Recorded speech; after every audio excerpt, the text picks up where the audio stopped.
besok Senin 11 April bakal ada demo besar. Begitu kata yang lagi viral di sosial media. 1104 digandengkan dengan demo ketika Ahok dulu 0411. Iya, siapa lagi kalau bukan gerombolan kadrun yang selalu menamai demonya dengan angka. Dari sini saja kita sudah tahu siapa yang demo, bukan mahasiswa, tapi Mahakadrun atau saya singkat Makadrun. Iya. Saya pikir sih ya, kita akan berbeda dengan tahun 98 dulu. Tahun 1998, zaman reformasi, mahasiswa itu murni membawa aspirasi masyarakat. Sehingga mahasiswa tidak ditunggangi, tapi bersama rakyat. Jelas, demonya, agendanya apa jelas. Walaupun juga patut kita sesali pada saat itu juga terjadi korban. Tapi demo besok ini, demo 11 April ini berbeda dengan yang tahun 98. Jauh. Isunya juga jauh. Ada video di Kompas TV tentang Adian Apitupulu yang kemarin juga turun gunung. Kemarin juga mengirimkan kontennya untuk kita di Kanal 3 ini. Yaitu bahwa demo 11 April itu adalah demo yang salah sambung, salah sasaran, salah orang. Karena kalau tujuannya adalah mengoreksi tentang 3 periode, Jokowi tidak pernah mengatakan itu. Bahkan Jokowi sampai bosan bilang bahwa tidak ada perpanjangan, tidak ada penambahan periode. Jokowi adalah pemimpin yang taat dengan konstitusi. Itu berulang-ulang diucapkan oleh Jokowi. Kalau toh ada yang menyinggung, bukan Jokowi, sebut saja misalnya Luhut. Karena kalau komentar pribadi ya, Presiden cuma bisa mengimbau, udah tolong diam, jangan ngomong kayak gitu, ya cuman gitu. Tapi tetap ya namanya kadrun, apapun isunya, tetap embel-embelnya adalah Jokowi turun. Dan yang menarik adalah bukan hanya dari Adian Apitupulu yang turun gunung ikut menyampaikan statement bahwa apa yang akan disampaikan mahasiswa besok, kalau itu benar mahasiswa ya. Karena barusan saya terima informasi bahwa UI sendiri, BEM UI menyatakan tidak turut serta dalam demo besok. UI sendiri akan punya program tersendiri untuk menyampaikan pendapatnya tentang ketidaksetujuan terhadap 3 periode. Saya pikir Anda yang menontonmu tidak setuju dengan 3 periode. Karena ya kalau Jokowi, kalau ternyata bukan, kalau Anda tidak mendukung Anies, tiba-tiba Anies jadi presiden, itu harus 3 periode, kan kesel juga kan. Kurang lebih seperti itu, perasaannya tuh seperti itu. Nah, menurut saya, apa yang disampaikan Adian itu sudah tepat. Mahasiswa kalau mau demo, ya demo saja. Nggak ada yang larang. Nggak ada yang larang. Kecuali memang karena sekarang situasi Ramadan, situasi juga pandemi, mungkin dari petugas, dari aparat menyampaikan himbauan jangan demo dulu, gitu. Tahan sampai habis Lebaran, misalnya seperti itu. Tapi bahwa kemudian sekarang ada gerakan dan disinyalir gerakan ini bukan murni dari mahasiswa, tapi dari aktor-aktor yang selama ini mungkin sakit hati dengan Jokowi. Karena mungkin dapurnya diobrak-abrik oleh Jokowi, kita tahu siapa itu, atau mungkin kandidatnya ingin sekali didorong, ingin sekali besok atau 11 April itu Jokowi turun dan langsung diganti dengan kandidat mereka gitu. Ini kan halusinasi paling parah. Nah, dari sekian banyak figur itu, saya mau soroti ada satu figur yang belum lama ini muncul. Ini orang lama sih, sebenarnya orang lama, dan nggak penting banget ini tokoh. Namanya Ruslan Buton. Dia ini pecatan tentara. Pangkat terakhirnya adalah kapten. Dia dari TNI Angkatan Darat. Pernah bertugas di Maluku, di sebuah pos satgas lah, di sebuah pos satgas di daerah Maluku. Nah, Ruslan Buton ini itu pernah dipecat secara tidak hormat karena sesuai dengan putusan pengadilan dia terlibat dalam kasus pembunuhan seorang petani. Cerita singkatnya adalah soal pembunuhan ini adalah sesuai yang beredar di media dan juga di putusan pengadilan itu adalah bahwa ada seorang petani yang diduga mencuri singkong. Nah, karena terjadi keributan, maka kasus pencurian ini adalah ditangani oleh kepolisian setempat. Untuk sementara dititipkan di pos jaga di mana Ruslan Buton ini bertugas.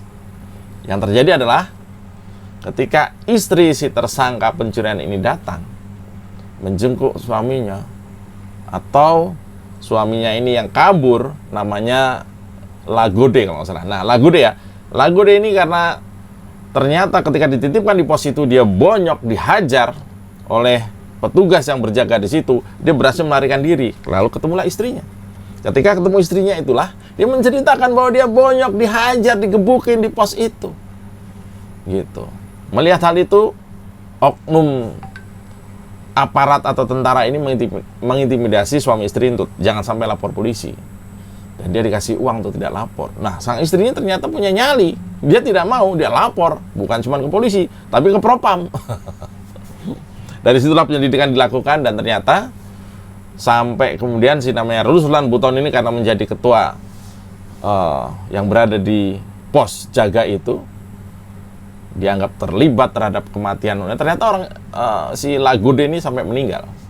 Dan dalam visumnya giginya habis, penganiayaan luar biasa. Lalu Lagode ini meninggal dan Ruslan Buton ditangkap dan diadili lalu dipenjara pada tahun 2018. Kira-kira setahun lebih, 2019 dia keluar dalam kondisi sudah menjadi pecatan tentara. Nah, waktu bergulir. Lalu, seperti juga beberapa orang yang sakit hati karena dipecat. Ini kemudian dia menghimpun semacam komunitas pecatan tentara. Diberi nama komunitasnya ini adalah Serdadu Trimatra Nusantara. Serdadu X Trimatra Nusantara. Trimatra itu maksudnya angkatan darat, laut, dan udara. Jadi seolah-olah dia mengumpulkan orang-orang yang dipecat dari ketiga matra itu untuk bergabung di sebuah komunitas dia atau kelompok dia itu yang diberi nama Serdadu X Trimatra Nusantara. Ruslan Buton jadi ketuanya. Mungkin karena dia menjadi ketua komunitas itu, jadi mulutnya berani. Pernah menghasut untuk menurunkan Pak Jokowi. Gara-gara itu dia dilaporkan polisi lagi. Dan sekarang dalam proses ini. Dia juga sempat ditahan. Ini video penahanannya. Terima kasih. Terima kasih. Ya.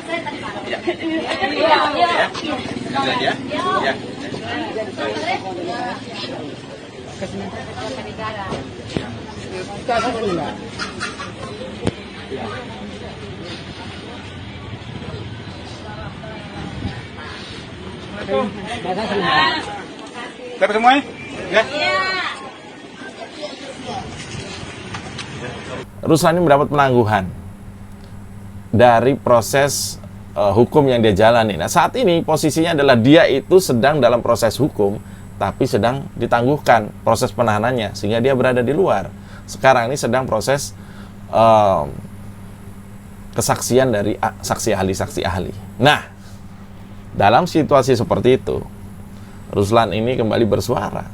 Terhadap demo besok 11 April itu, dia juga bicara. Ini videonya.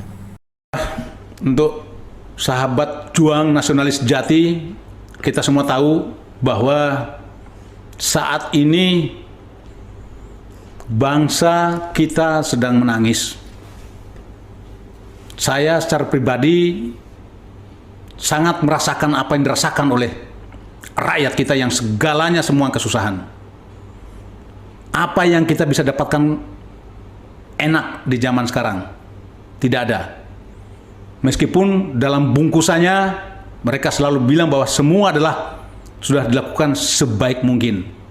Tetapi akal sehat, kita melihat dari kacamata akal sehat, itu tidak kita temukan sekarang. Maka apa yang direncanakan oleh adik-adik mahasiswa kita tanggal 11, kita harus memberikan support dan memberikan dukungan kepada seluruh elemen bangsa dari Sabang sampai Merauke. Kalau bukan kita, siapa lagi? Kalau bukan sekarang, kapan lagi? Jangan menunggu bangsa ini dikuasai oleh sekelompok orang-orang rakus dan kembali kita mengalami zaman penjajahan. Karena pesan Bung Karno, penjajahan yang paling berbahaya itu adalah oleh bangsamu sendiri. Ruslan ini kemudian mendapat julukan sebagai jenderalnya mahasiswa. Menurut saya bukan jenderal mahasiswa ya, karena pangkatnya kapten. Mungkin dia maksudnya kapten kadrun sekarang. Dan dia berniat ingin turun, ingin ikut demo. Bayangkan, seorang tentara ikut demo mahasiswa. Apa yang akan dia lakukan? Tentara tidak dididik untuk demo. Tapi karena dia pecatan, ya sah-sah saja karena sudah menjadi sipil. Cuman meskipun sipil, dia tidak pernah menanggalkan baju ala-ala arminya. Biar tetap kelihatan gagah. Dan ini menurut saya sih fenomena ya. Karena konon ada berapa pecatan atau mungkin purnawirawan yang akan ikut demo. Ya menurut saya ini boleh-boleh saja silakan demo. Cuman agendanya yang beredar adalah yang pertama, tidak sepakat dengan 3 periode. Itu kita semua juga tidak sepakat. Masalahnya di mana? Presiden aja tidak sepakat. Gitu. Lalu berikutnya adalah menghendaki harga-harga turun. Ya, itu perlu kerja keras ke semuanya. Saya sepakat bahwa harga harus turun. Tidak harus demo juga. Menurut saya sih ya, situasi sekarang ini dengan kemajuan teknologi seperti ini dan juga dengan situasi pandemi yang kita tidak semuanya nyaman dalam berkumpul. Karena kita tahu di Cina aja sekarang di lockdown lagi. Di beberapa negara ini naik lagi COVID-nya. Mungkin dengan varian yang lain. Kan kita tidak mau kita akan sia-sia apa yang sudah kita capai sampai dengan hari ini. COVID sudah melandai dan kita bersiap kepada situasi new normal untuk kembali bangkitnya ekonomi setelah 2 tahun terpuruk. Ini tidak bisa diselesaikan dengan demo. Tidak bisa. Tapi dengan pikiran-pikiran cerdas. Maksud saya kalau mau menyuarakan, jauh lebih baik Anda membuat konten. Anda membuat tulisan. Konten dan tulisan lebih powerful. Lebih bisa mengena. Karena tidak terjadi sesaat. Kalau tekanan di jalan atau demonstrasi, saya tidak tahu murni atau tidak. Karena saya dengar juga anak STM juga mau diajak. Anda ngajak anak STM demo. Ya seneng. Nggak sekolah kan. Ya jelas seneng. Diajak demo. Apalagi kalau diiming-imingi dengan... Nah, kemudian juga kita perlu tahu. Ada aktor-aktor. Ada orang-orang yang lebih sibuk daripada presiden mungkin. Ada orang-orang yang lebih sibuk dari kita semua. Hanya untuk mengatur demo ini. Kita tahu tangan-tangan di belakang mereka itu siapa, kita tahu. Hanya saja kita nggak terucap. Karena kasihan.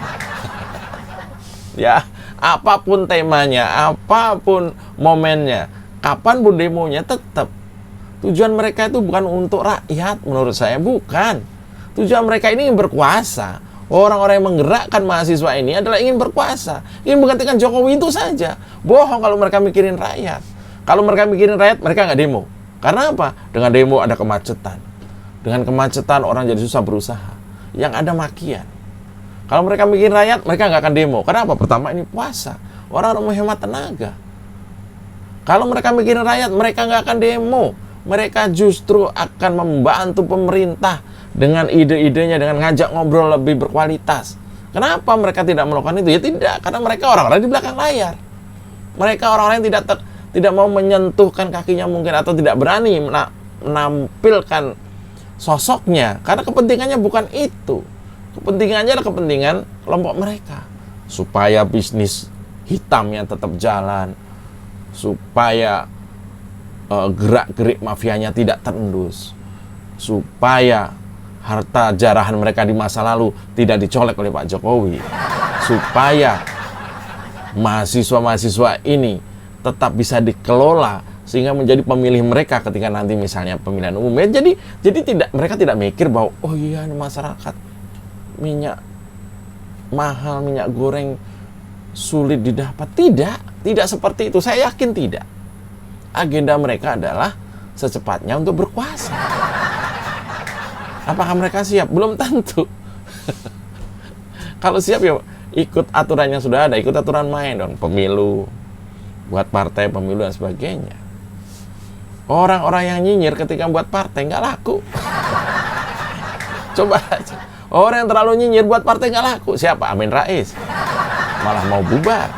Siapa lagi? Pak Din Samsudin nggak tahu kabarnya. Ada yang mau ikut nggak? Yang terlalu nyinyir kepada pemerintah justru nggak laku. Demokrat sekarang, Demokrat itu partai lama. Dulu tuh 20%, kalau sekarang tinggal 6-7%, ya itu kan berarti juga nggak laku. Iya, harapannya kepada masyarakat, kita memang harus berpikir jernih. Kita harus tahu siapa menunggangi siapa. Siapa ditunggangi siapa. Kita punya keprihatinan terhadap situasi sekarang. Tapi juga kita tidak menutup mata bahwa ada upaya-upaya keras dari pemerintah yang patut kita apresiasi. Saluran komunikasi tidak pernah ditutup. Anda bersuara sekeras apapun, mau di sosial media, tidak ada yang kemudian menangkap Anda seperti zaman dulu, tidak ada. Kecuali Anda menghina. Hoax, yaitu mau kapanpun akan ditangkap. Tapi ketika Anda menyuarakan buah pikir Anda, salurannya ada. Anda simpati dengan partai PKS, silahkan. Ada PKS yang sudah nyinyir itu lagi perubahan tuh, disupport. Anda simpati dengan Demokrat, silahkan input masukan Anda kepada Demokrat, biar disuarakan. Mumpung mereka juga lagi cari bahan. Kalau Anda punya kenalan dengan orang lain, dengan influencer, sampaikan ke mereka. Biar mereka ikut menyuarakan. Daripada demo.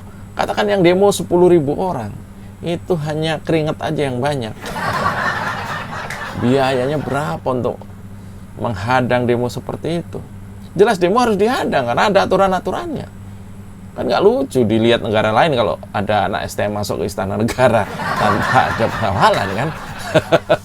Emang mau ngapain? Bawa rantai ke istana negara? Presiden mau lu ajak duel. Tembak pas pampres, kan? Ya. Buat teman-teman, buat adik-adik mahasiswa, kalian intelektual.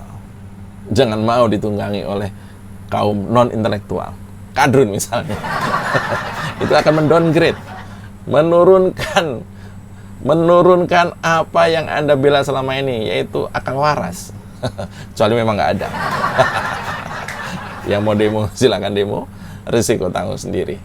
Misalnya jadi batal puasanya gitu. Saya Mas Jupray, dan ini adalah Konsep.